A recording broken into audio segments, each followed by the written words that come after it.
Hello and welcome to Hard Way Learning, where we look stupid so you don't have to. Today we are working on this 1999 Porsche Carrera 996 Cabriolet. Bought it yesterday, or the day before yesterday.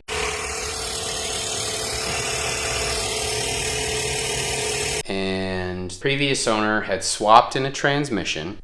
He had to take it to a shop because he forgot to put the clutch fork thing that pushes the throw-up bearing. Forgot to put that in, so the slave cylinder puked brake fluid all over the clutch. Spent $5,000 for them to take the transmission back out, replace the clutch and flywheel, and reinstall the transmission. He then proceeded to drive for a while, and the car got stuck in first. So I drove this home fully in first gear. So we got her moving. Shifter linkage is disconnected or something, and we've got a little bit of a idle hunt, which I'm hoping is maybe the battery, or it just needs to like work itself out. Or it could just be a vacuum leak. Easy stuff.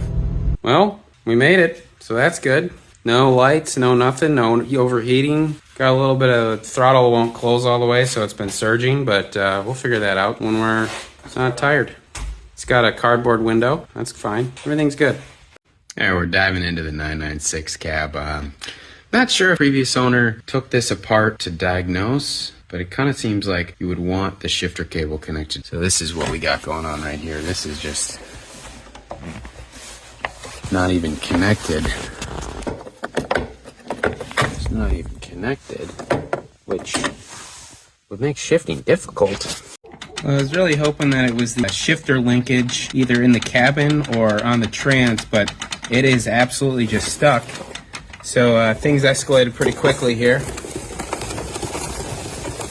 And now I have taken the transmission that he had out for the second time because it is completely bound up. I read online that it's commonly caused by the shifter cables, but those were all intact, and I just cannot get this out of first gear at all, even immediately on the transmission. So I just got my transmission certification on YouTube. So first thing I'm going to try is this detent pin right here. Supposedly is what fights you there. So maybe that got bent or something. It's underneath this 8mm hex, but I'm going to take this 13mm off because it looks like that's going to be in the way.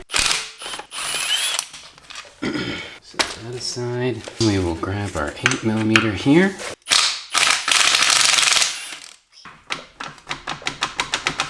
And then we will grab a magnet, perhaps.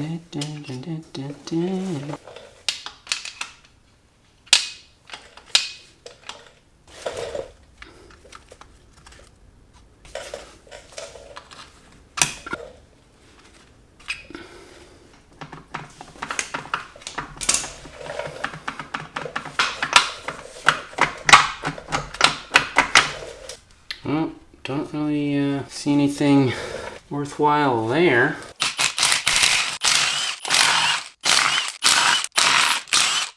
Pry this thing off.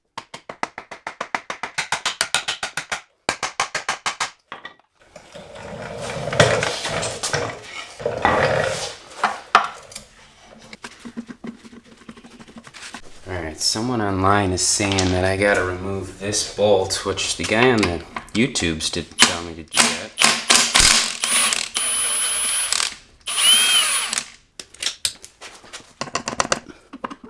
Alright, so what I had to do was sneak the pry bar into here and push the shifter mechanism off of there. There's this little roller guy on the inside here that sits in this groove. Oh wow, there's stuff already safety wired in here. Interesting.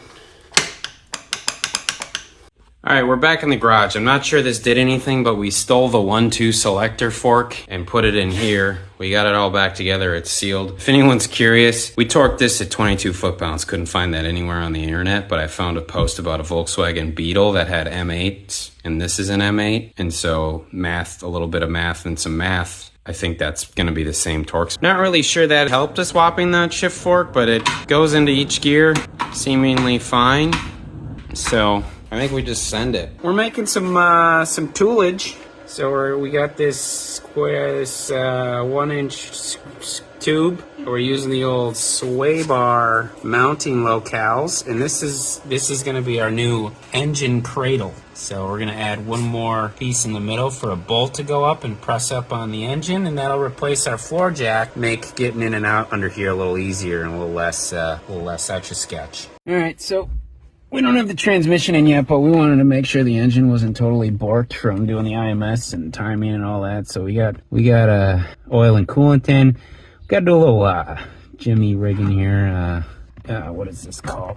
Hot wiring the car to get it to start to bypass this clutch switch because we can't press the clutch. So we'll just get you these right there. And ready? Yep.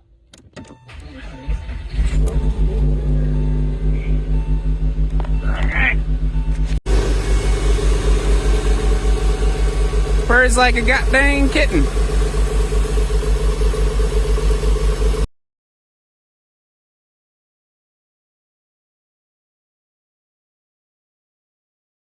I was trying to make a tool to press in this transmission bushing. That's when I got a little right hook to the face from this drill. Ooh, there is kind of a nasty little thing that could have hit me. We're gonna put oil in the engine, fire it up. We got the cam locks off, the crank lock off, and did it spin, and everything looks to be aligned correctly. We got the tensioners back in. IMS is done, AOS is done. So, other than getting a bushing into the trans, we should be able to reinstall the trans today, if we can get a bushing in the trans, and then drive it this weekend. I don't know. We got a trans back in the car. Woo!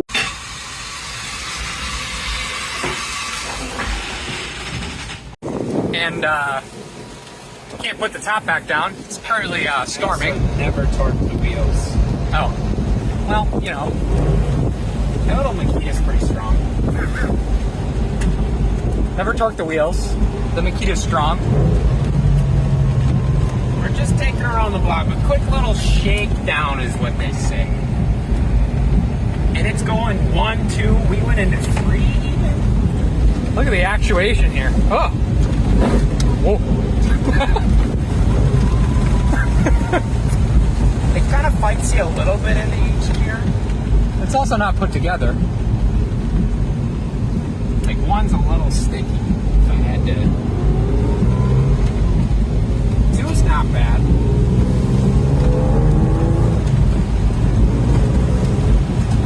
It's alive.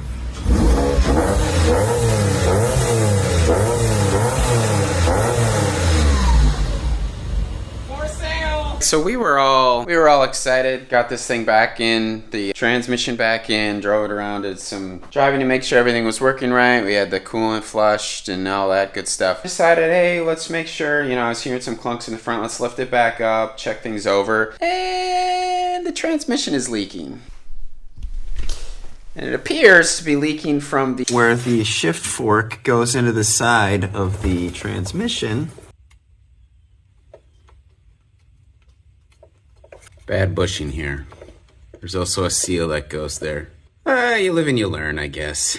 And the only way to remove that is by taking the nose cone back off. So we have to drain the trans and pull it back out.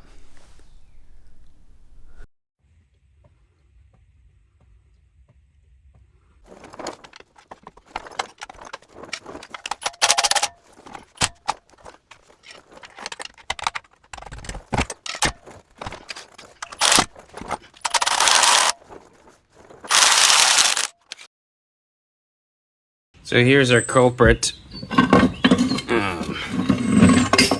Replace the bushings and replace the seal on that. Pulled the shift arm out. Pretty easy, just that clip. Now we got 2 bushings in there we'll replace while we're in there. While we're in there, what else could frickin' leak in here? Just that, and the drain plug, and the fill plug. Amazing. Well, isn't this just the way it goes? We got the rear brakes, both sides done. We got this front right one done. But then we come around to the front left one and the caliper bolts. It's really smart. They use a steel bolt into an aluminum knuckle so that it seizes together and makes your life miserable. All right, desperate times. Yoink the old knuckle out. Could not get this stud to let go, so probably just buy a used assembly. Apparently 200 bucks with hub.